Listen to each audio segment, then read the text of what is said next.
त्या टायमाला अतिरेकी हल्ला झालता. तर बापू म्हणे आपल्याला काही नाही, पण नवरदेव खुश झाले पाहिजे म्हणे भाऊ. तर बापूंनी फार तयारी केली ती कलेक्टरची परवानगी मागायला, परंतु नशीब असं की कलेक्टरनी परवानगी दिली नाही.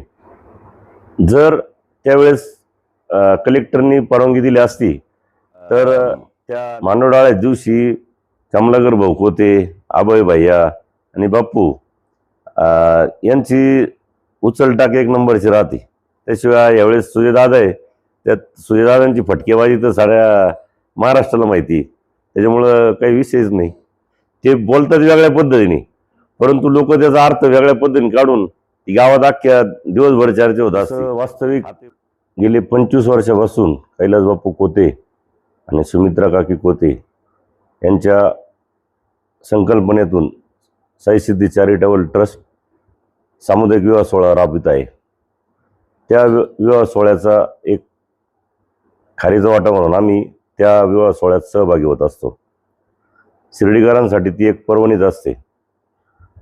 त्या विवाह सोहळ्याचं वैशिष्ट्य म्हणजे असं आहे की विवाहाच्या आदल्या दिवशी बाप्पू मांडवडाळे जेवण देत असतात आणि ते मांडवडाळे जेवण ज्यावेळेस पहिल्या वर्षी बापूंनी ते जेवण दिलं होतं, तर त्यामध्ये आपलं कॉमन भाजी पोळी वरण भात या टाईपचं जेवण होतं.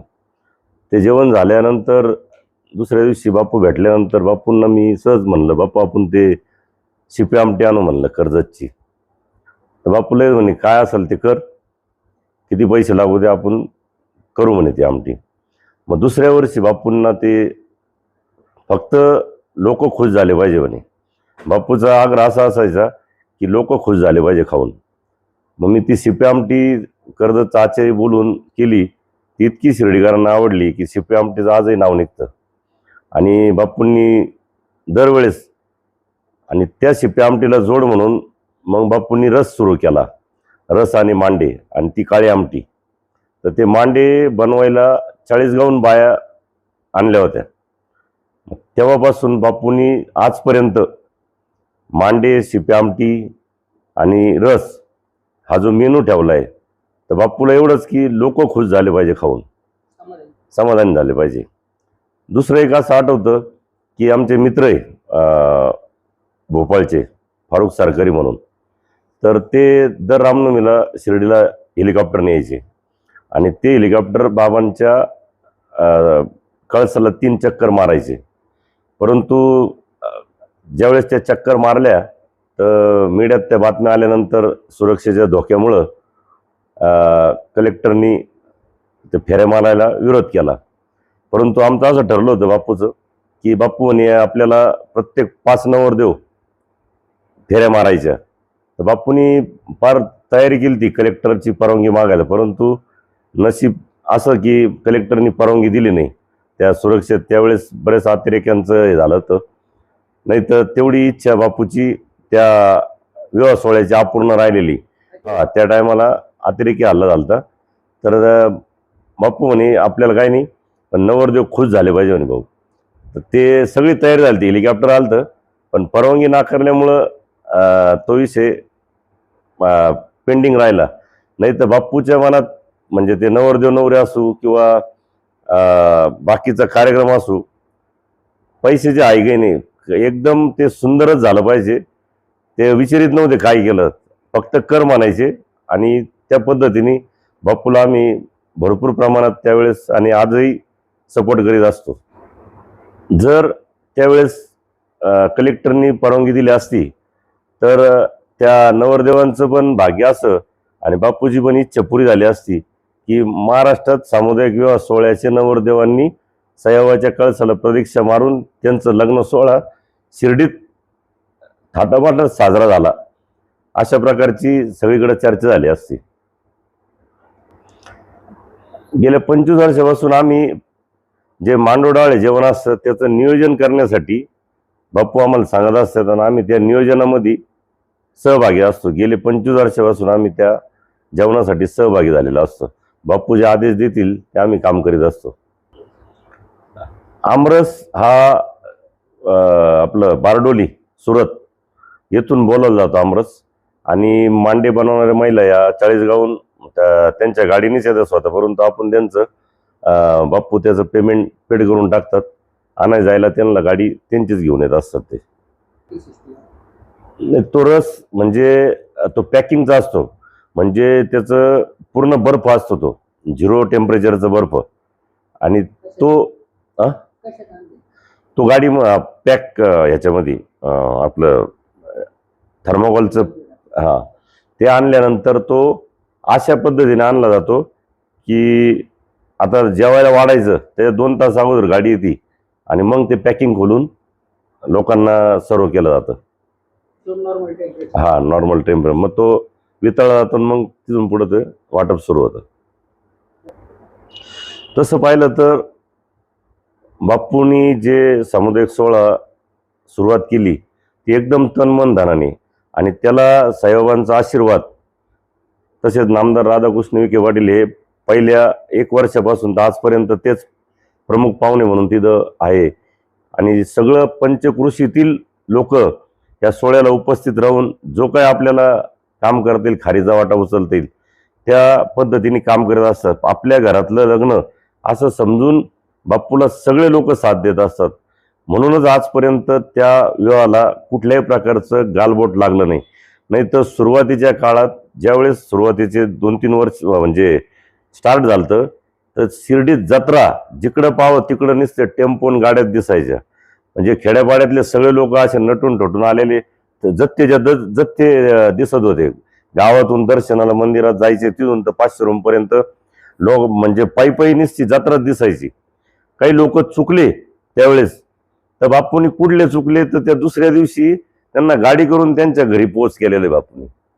अशा प्रकारचं नियोजन बाप्पूंनी केलेले. त्याच्यामुळे आजपर्यंत ह्या लग्न सोहळ्याला कुठल्याही प्रकारचं गालबोट लागलं नाही. आणि तो 25 वर्ष कंटिन्यू पार पाडणं हे काही सोपं काम नाही. मांडवडाळ्याच्या दिवशी सर्वच राजकीय पक्षातील लोक तिथं येत असतात, परंतु तिथलं जे बोलणं आहे राजकीय असेल किंवा एकमेकाचे टॉन मारणं म्हणा किंवा काय असेल, तर खास करून लोक ते ऐकण्यासाठी येत असतात तिथं. कारण की बापूची शेरोशायरी, अनेक लोकांचे तिथं भाषणं होत असतात. त्याच्यामुळे एकमेकाला टोले आणणे, आणि सगळ्यात जास्त म्हणजे लोक त्या भाषणांसाठी आवर्जून तिथं उपस्थित असतात. त्या मांडवडाळ्या दिवशी कमलाकर भाऊ खोते, अभय भैया आणि बाप्पू यांची उचलटाक 1 नंबरची राहते. ती ऐकायला सगळ्यात मजा वाटते, आणि ते हृदयाला भिडतं त्यांचं बोलणं. ते अशा पद्धतीने बोलतात की म्हणजे त्याची चर्चा ते बोलतात वेगळ्या पद्धतीने, परंतु लोक त्याचा अर्थ वेगळ्या पद्धतीने काढून ती गावात अख्ख्या दिवसभर चर्चा होत असते. हा ते बोलला, तो ते बोलला, असं चालू असतं. परंतु सगळं खेळीमेळीच्या वातावरणात लोक ते ऐकून घेत असतात. त्यावेळेस जेवढे भाषण करणारे ते भाषण करणारच आहे. त्याच्यामध्ये ज्यांचं भाषण उठल त्या पद्धतीने यावेळेस राहील. प्रत्येकजण तयारी करून आले असेल. त्याशिवाय यावेळेस सुजयदादा आहे, त्यात सुजयदादांची फटकेबाजी तर साऱ्या महाराष्ट्राला माहिती, त्याच्यामुळं काही विषयच नाही. तसंच ह्या वर्षी आत्तापर्यंत जसा शिवविवाह सोहळा साजरा झाला त्याच पद्धतीने यावर्षी सुद्धा एकदम सुंदर रीतीने सामुदायिक विवाह सोहळा पार पडेल अशी साईबाबांनी प्रार्थना करतो आणि विवाह सोहळ्यास शुभेच्छा देतो. नमस्कार. श्री साईबाबांच्या पावनभूमीत तुमचे हक्काचे आणि सुरक्षित घर घेण्याची सुवर्ण संधी चालून आली आहे. आम्ही घेऊन आलो आहोत साई आनंद पार्क. येथे आहे श्री साई कृपेचे आणि आनंदाची आत्मानुभूती. 5 एकरमध्ये 100% लीगल, सर्व सोयींनी युक्त रहिवासी प्लॉट्स, रस्ते, स्ट्रीट लाईट्स, श्री महादेवाचं मंदिर, निसर्गरम्य हिरवाईनं नटलेला परिसर, सगळं काही तयार. अंतर्गत प्रशस्त रस्ते आणि प्रस्तावित 12 मीटर आणि 15 मीटर DP रोड लगत विकसित प्लॉट्स. आणि हो, आपले श्री साई मंदिर, शाळा, मार्केट, सर्व काही फक्त 5 मिनिटांच्या अंतरावर. सुरक्षित गुंतवणूक, तज्ज्ञ वकिलांमार्फत खरेदी विक्री आणि वास्तुशास्त्रानुसार प्लॉट्स. सुरक्षित, शांत आणि सुसंस्कृत वातावरणात एअरपोर्ट रोड लगत शिर्डी हद्दीमध्ये श्री साईबाबा मंदिरापासून अगदी काही मिनिटांवर. साई आनंद पार्क म्हणजे आनंदाचं, विश्वासाचं आणि समाधानाचं ठिकाण. आजच बुकिंग करा. मर्यादित प्लॉट्स उपलब्ध. कारण साई आनंद पार्क म्हणजे साई आनंदाची अनुभूती.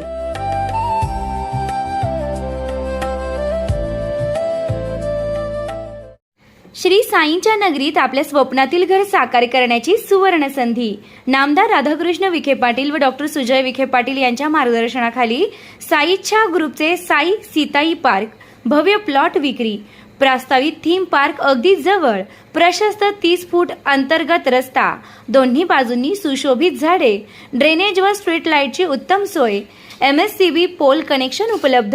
राहण्यासाठी अतिशय अनुकूल वृंदावन, बंधाऱ्याचा निसर्गरम्य परिसर, बस स्टॉप, शाळा, बँक फक्त 5 मिनिटांच्या अंतरावर आणि साईबाबा मंदिरापासून फक्त 10 मिनिटावर. मर्यादित प्लॉट्स उपलब्ध. आजच बुकिंग करा. संपर्क करा श्री जगन्नाथ गोंदकर पाटील 9507 75 75 55, श्री संदीप गोंदकर पाटील 99 22 66 56 37, तसेच श्री शुभम वेणुनाथ गोंदकर पाटील 97 67 06 66 85. पत्ता वृंदावन बंधाऱ्यालगत श्रीराम नगर, कणकुरी रोड, शिर्डी.